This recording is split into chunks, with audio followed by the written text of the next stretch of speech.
ভাই কষ্ট না করলে তো মিষ্টি পাবা না। এই জীবনে কষ্ট না করলে মিষ্টি পাওয়ার সম্ভাবনাই নাই। তোমরা যদি চিন্তা করো যে তুমি যেভাবে নর্মাল প্রসেসে আগাচ্ছ সেই নর্মাল প্রসেসে তুমি সাকসেস পাবা, এরকম না। মনে রাখবা, প্রত্যেকটা সফল ব্যক্তি সফলতা পাওয়ার জন্য একটু ভিন্নধর্মী, তার যে স্বাভাবিক জীবন সেই স্বাভাবিক জীবন থেকে একটু ভিন্নধর্মী জীবন যাপন করেছে।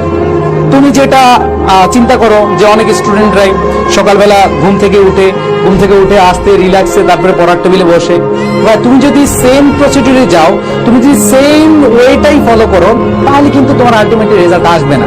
তোমাকে এটা মাথায় রাখতে হবে, যদি তুমি অর্জন কিছু করতে চাও তাহলে তোমাকে অনেক কিছু বর্জন করতে হবে।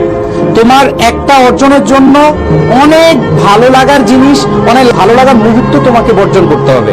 তুমি যদি বর্জন না করতে পারো তাহলে তুমি অর্জন করতে পারবে না।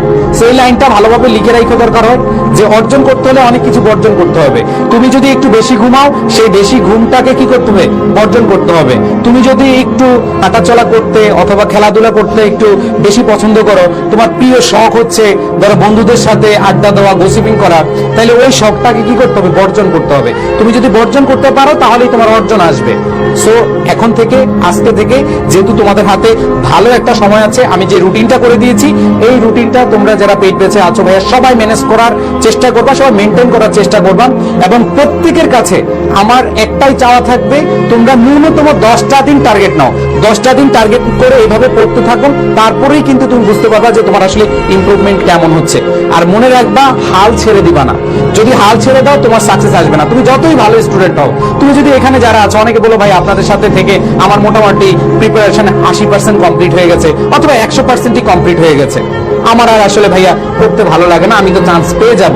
আমি তোমাকে বলছি, তুমি যদি মনে করো যে তুমি তোমার প্রস্তুতি শেষ, তুমি সবকিছু শেষ করে ফেলছো, হ্যাঁ আমি বলবো হ্যাঁ তোমার প্রস্তুতি শেষ, বাট তোমার কোনো বন্ধু যদি আজকে থেকে শুরু করো পরীক্ষার আগ পর্যন্ত প্রিপারেশনটা নেয়, সেই বন্ধুটাই চান্স পাবে, তুমি চান্স পাবা না। বিকজ এখানে লেগে থাকার বিষয় আছে। তোমরা জানো যে slow and steady wins the race. অনেকেই কি করো, তাড়াহুড়া করে প্রস্তুতি নাও। তাড়াহুড়া করে প্রস্তুতি নেওয়ার দরকার নাই।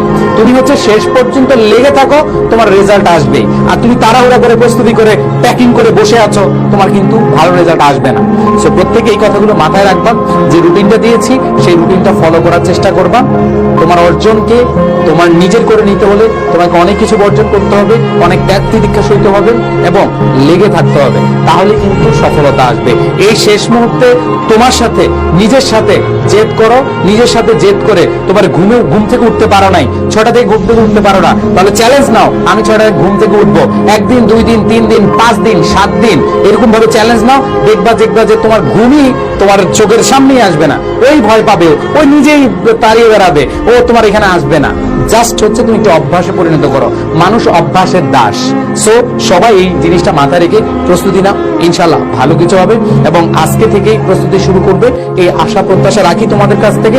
এবং তোমরা যেহেতু আমাদের পেইড বেসের অনেক অ্যাটেন্টিভ স্টুডেন্ট রয়েছে, তোমাদের কাছে বলবো যে তোমাদের কাছ থেকে আমরা রেজাল্ট প্রত্যাশা করি। তোমরা অনেক ভালো করবা যদি তোমরা এই সময়গুলোকে কাজে লাগাও, ঠিক আছে?